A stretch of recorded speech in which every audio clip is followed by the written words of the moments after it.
Askreddit. Lawyers of Reddit. What are some myths people actually believe about the law that drive you crazy? If someone has debt and dies, their family does not have to pay it off. But some banks will try to get them to anyway in case they think they need to. This 1,000 times this. My dad died 11 years ago now, and I'm still getting zombie debt collectors trying to get me to pay his T-Mobile bill from 2001. It's not my bill. It's beyond the statute of limitations for my state by almost 10 years. On a lark I asked them to produce a bill. That is not our responsibility. You owe us the money, fine. You owe me $5,000. Pay me. I don't have to provide a bill. Fing scumbags. They keep calling my cell at night too, and I have to be at work at 4 AM.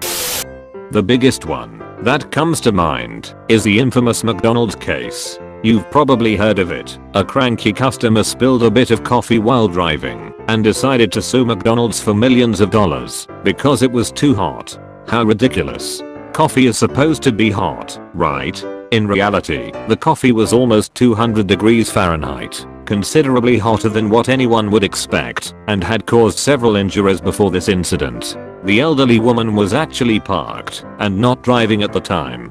She spilled the coffee on her lap, and it caused third-degree burns on her genitalia, thighs, and buttocks. She needed skin grafts and had to be hospitalized for more than a week. Initially, she only asked McDonald's to cover her hospital bills, and McDonald's replied with an insultingly low offer that only covered about 10% of the bill. A jury heard all of the facts, decided that the woman was actually 20% at fault for spilling the cup, and still found McDonald's 80% responsible for the incident. The case is sometimes called the poster child for frivolous claims. In reality, it is a prime example of anti-legal spin designed to discredit legitimate lawsuits. A documentary was created about the case, which argues that the widespread misconceptions were purposefully spread by McDonald's and other groups after the case to discourage litigation and encourage tort reform to prevent such frivolous cases. As Reddit has helped show lately, when a debt is owed in the United States, the debtor can pay the debtee with any valid currency, and the debtee must accept it. However, this only applies when a debt is owed. The guy at McDonald's does not have to break your $100 bill for a $2 cheeseburger, and the guy at the liquor store doesn't have to take your Ziploc baggies full of pennies for your Four Loko. When a good or service is being sold, it's up to the discretion of the seller whether or not they accept any given currency. Contrary to popular belief, a husband and wife can be charged for the same crime. That you can weasel out of a contract or break the law by trying to be clever with language and finding loopholes. Courts will apply the test of reasonableness. Would a reasonable person interpret the contract/regulation the way you are trying to? I'm not a lawyer, but I'm in the medical profession. Please note that I'm generalizing. People erroneously think that every undesired medical outcome is a slam dunk lawsuit winner. That is not the case. In order to win a malpractice lawsuit, you typically have to prove either that the medical decision/intervention/care were different than what a reasonable provider would have done in a similar situation, or you have to prove actual malice. Almost impossible to prove. You also have to prove that actual harm was done. If a child comes in with a 2 days history of a runny nose and fever, guess what? That child has a cold. Fever medication, fluids and rest are what the doctor is going to prescribe. If it turns out the child has some weird 1 in 100,000 cancer and dies from it, it is going to be almost impossible to win anything more than a go away and quit wasting our time settlement, because any other reasonable provider would have arrived at the same diagnosis. That the First Amendment applies to entities other than government. It does not. You don't have free speech rights on Facebook or in a football stadium. Carrying on from that, in the UK, that we have freedom of speech. We don't. That's America. You've been watching too much TV. Whilst it is protected, there are a lot of crimes you can commit by speaking. Incitement of racial hatred, hate crimes against gay people/race/disabled etc. It's even a crime to make threats. Signs put up in stores or waiver signs stating that you agree not to hold a person or business responsible for harm done to you on their premises or by them are not legally binding. If you're driving behind a dump truck and it says not responsible for broken windshields from falling gravel, that's bullsh. They're responsible because they're hauling gravel on a public thoroughfare where other people are.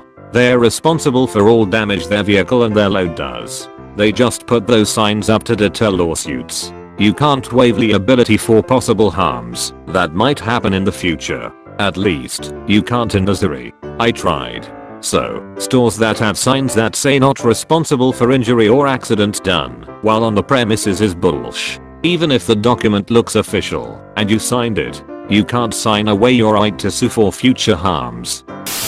Not a lawyer, but people seriously have no idea what entrapment is. Pro tip, if you're buying/selling drugs to someone and you ask if they're a cop, it's not entrapment if they lie and say no. You told me you are not a cop, man. You lied to my face. I thought we could be friends. That a person can shoot a Welshman with a longbow after sundown if they are on the other side of the English/Welsh border. This possibly originated as a reasonable response when we were at war and a proactive militia was needed. Maybe the law was never technically repealed, but some pre-17th century law doesn't supersede the fact that it would still be murder/wounding/GBH. Also, I'll throw this out there. I don't know why businesses put up signs that say we have the right to refuse service to anyone. I've had shop owners tell me that they were told that the rule only applies if they have the sign up. I think this is a ploy by the sign makers to keep themselves in business. Any business has the right to refuse anyone, and they don't have to give a reason. Just be careful if you do give a reason, as that can lead to trouble. My advice would be to simply tell the person, I'm not comfortable serving you today. Please leave. If they argue with that, don't tell them anything else besides that you're calling the police and you'd like them to leave. Call the cops if they don't leave. Once you've clearly asked them to leave your business, if they don't immediately make an effort to evacuate, it's trespassing, which is enough to get a ticket, if not arrested, most places. Not really a misconception about the law per se, but my head wants to explode with rage when I hear, oh, law school? I'd be great at law school and being a lawyer because I'm so good at arguing with my mom. In reality, being a lawyer is more akin to a research librarian than it is arguing with people. Barrister here. That I can lie for you in court. No, sorry, can't mislead the court knowingly or recklessly. If you tell me you're guilty, I can't say that you aren't. That criminal advocates are paid a lot of money on legal aid. If you consider £50 for a standard hearing and £80 for a trial a lot of money, then yes, they're loaded. The police will let you go, not charge you, or realize they made a mistake if you give a really good account of yourself in interview. They won't. That I can get you off on a technicality. Ha ha ha, but no. Cases end in acquittals for lots of reasons, but never because of a technicality. Lawyers generally aren't that stupid. Legal advisors, judges etc. are never that stupid. Contracts are not necessarily binding to the letter. If somebody writes your firstborn legally belongs to me in the appendix that nobody reads, he can't actually have your firstborn. Even if you signed that contract, simply because you cannot be expected to actually sign that. Cop here, I hardly ever have to Mirandize you. In fact, out of the way I interact with you is specifically positioned so that it isn't custodial in nature. I can show up on scene of a murder, you can be covered in blood, and as long as I don't use any force to control you or tell you that you can't leave, I can ask you whatever I want, then arrest you based on a full confession and still not have to Mirandize you as long as I don't ask any more questions. Don't ever talk to the police. A friend of mine is a big shot criminal defense attorney. He says that even cops won't talk to the cops unless they have a lawyer there. That lawyers are magic and can get a person out of any situation they find themselves in by being clever, no matter how wrong or stupid the person was to begin with. Sorry folks, if you thoroughly fed something up, there are limits to what we can do to fix the mess you've created. I didn't get a magic kit, crystal ball and mind reading device upon graduation. While attending university I lived in a dormitory. At the time, about 14 years ago, there was a major anti-piracy crackdown which targeted dormitories, since movie, music, and software piracy was rampant. A lawyer was attained to hold an information meeting to tell about our rights and legal standings were in case we were targeted by the crackdown. The anti-piracy organizations were known for trying to make their own raids and searches of suspected pirates without a proper court order or with police officers present. Basically they would turn up at some address and demand that you turn over a bunch of stuff or they would sue you for millions. One could easily just ask them to go away. One student confidently said to the lawyer, "But if the evidence is obtained illegally, then it can't be used, right?" The lawyer answered, "You have watched too many American crime shows. Evidence is evidence."